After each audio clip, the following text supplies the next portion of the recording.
আসসালামু আলাইকুম প্রিয় দর্শক, শেষ পর্যন্ত যেটা ভেবেছিলাম, যেটা সবাই ভেবেছিল, যেটা নিয়ে সবার মধ্যে একটা দ্বিধা ছিল, সেটাই ঘটেছে এভাবে যে জামায়াতের নেতৃত্বে যে 11 দলীয় জোট হয়েছিল, সেই জোটটা ভেঙে গেছে।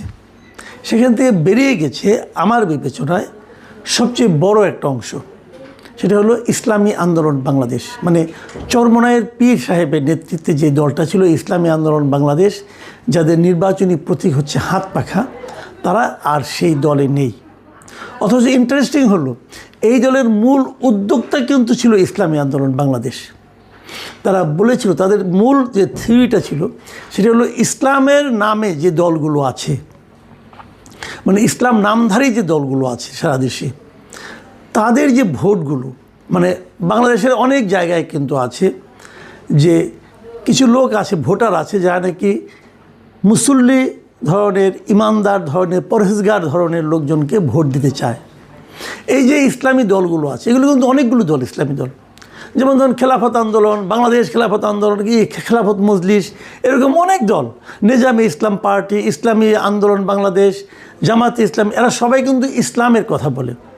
কিন্তু তাহলে কোনটা আসল ইসলাম, এটা নিয়ে কিন্তু বিতর্ক থাকতে পারে। আপনি জীবনেও মিলাতে পারবেন না যে কোনটা আসল ইসলাম। সবারই নিজ নিজ কিছু যুক্তি আছে। এক পক্ষ আরেক পক্ষকে বলে যে ওইটা করলে পরে তুমি কাফের হয়ে যাবে, তোমার ঈমান নষ্ট হয়ে যাবে, এগুলো বলাবলি করে।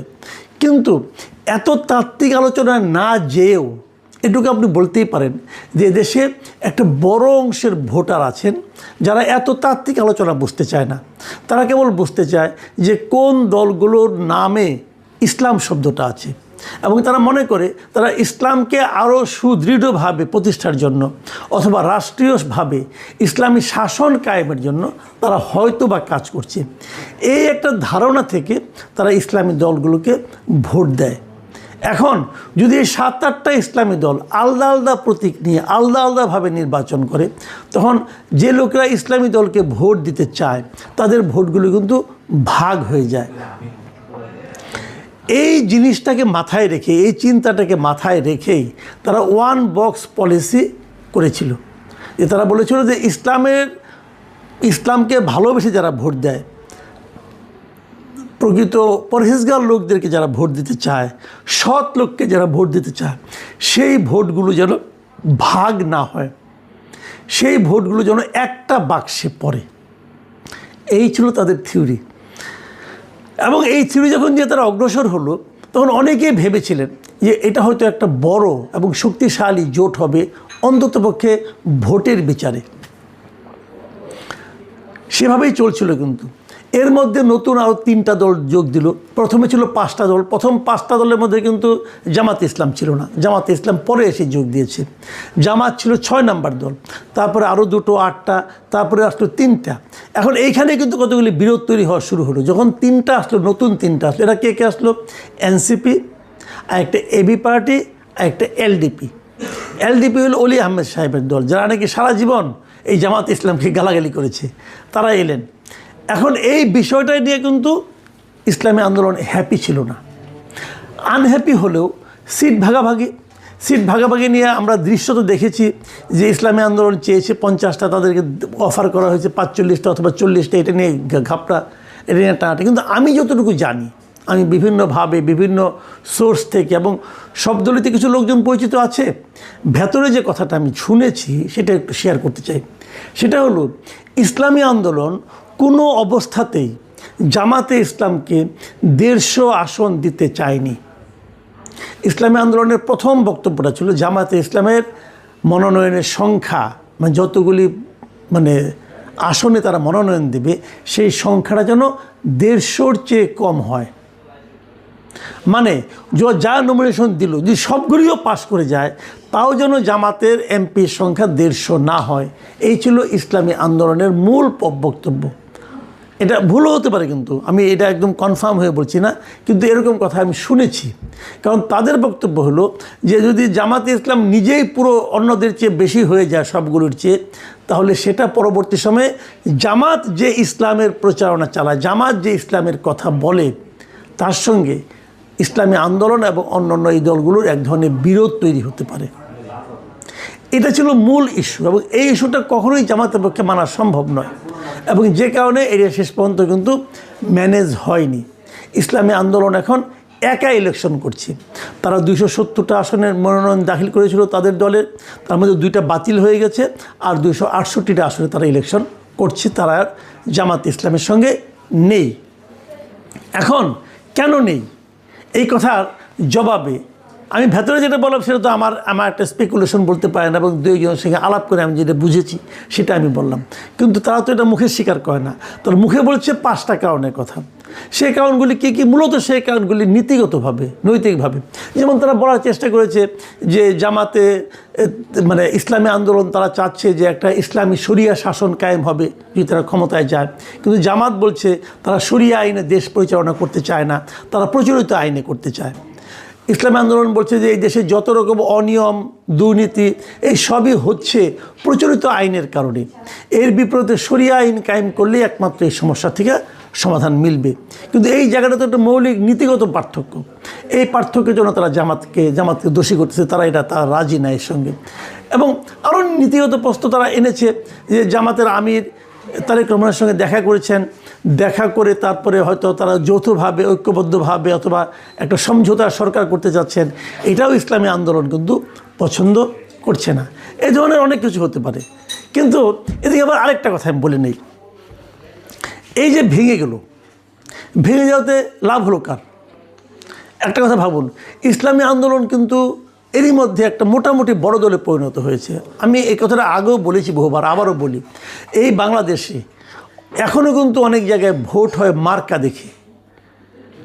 অনেক সময় প্রার্থীটাকে এটা ইম্পর্টেন্ট না, মার্কাটা কি, মানুষ কোন মার্কাগুলিকে চেনে। বাস্তবতা হলো এদেশের মানুষ এখন পর্যন্ত গত কয়েক বছরের ইতিহাস থেকে আমি বলতে পারি মার্কা চিনি কয়েকটা। একটা হলো নৌকা, একটা ধানের শীষ, একটা লাঙ্গল, আর একটা হাত পাখা। আপনারা যদি বলবেন তাহলে আমি দাঁড়িপাল্লা বললাম না কেন? দাঁড়িপাল্লা বললাম না এই কারণে, একটা কথা মাথায় রাখেন, 2008-এর ডিসেম্বরে যে নির্বাচনটা হয়েছিল সেই নির্বাচনের পর আর কোনো নির্বাচনে কিন্তু দাঁড়িপাল্লা প্রতীকটা ছিল না। 2014-তে জামাত ইসলাম তো নির্বাচনে অংশই নেয় নাই, দাঁড়িপাল্লা কেউ দেখেনি। তারা কোনো উপনির্বাচনও করেনি, দাঁড়িপাল্লা কেউ দেখেনি। 2018 নির্বাচনে ততদিনে দাঁড়িপাল্লা প্রতীকটা নিষিদ্ধ হয়ে গিয়েছিল। তখন জামাতে যারা নির্বাচন করেছিল তারা ধানের শীষ প্রতীকটি নির্বাচন করেছিল। এমনকি এই যে আজকে যে জামাতের আমির ডাক্তার শফিকুর রহমান, উনিও কিন্তু ধানের শীষ প্রতীক নিয়ে নির্বাচন করেছিলেন। জামাতের নির্বাচন কেউ করে, দাঁড়িপাল্লা ছিল না। 2024-এর নির্বাচনে দাঁড়িপাল্লা মার্কা ছিল না। তাহলে 2009-এর পরে এই এত বছরে বাংলাদেশের নির্বাচনের মাঠে দাঁড়িপাল্লা প্রতীক কেউ দেখেনি। বরঞ্চ এই সময়ে হাত পাখা মানে ইসলামী আন্দোলন প্রায় প্রতিটা নির্বাচনে অংশ নিয়েছে, এবং তেমনকি তারা স্থানীয় সরকার নির্বাচনে অংশ নিয়েছে, মেয়র নির্বাচনে অংশ নিয়েছে। এগুলো করে করে তারা কিন্তু বেশ একটা ভালো অবস্থানে চলে গিয়েছিল। আপনি তো বলবেন যে হ্যাঁ জামাত সে সময় সক্রিয় ছিল না বলে জামাতের ভোটগুলো ইসলামী আন্দোলনে গিয়েছিল। হ্যাঁ, এটা হতে পারে, জামাতের ভোটগুলো ইসলামী আন্দোলনে গিয়েছিল। ওই যে ইসলাম পছন্দ ব্যক্তিদের ভোটগুলো একটা বাক্সে নেওয়ার যে ফর্মুলা, এই ফর্মুলাটা তখন কিন্তু অটোমেটিক কার্যকর হয়ে গিয়েছিল। এই জন্য হয়তো ইসলামী আন্দোলনের ভোট একটু বেড়েছিল।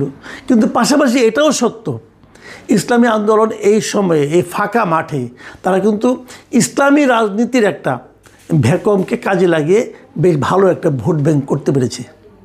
কাজে ইসলামী আন্দোলন কিন্তু একটা আমার বিবেচনায় একটা বড় দল, একটা বেশ বড় দল। এখন সেই ইসলামী আন্দোলন যখন সরে যায় তখন কিন্তু জামাতের যে জোট, সেই জোট কিন্তু ক্ষতিগ্রস্ত হবে, বেশ ভালোভাবে ক্ষতিগ্রস্ত হবে।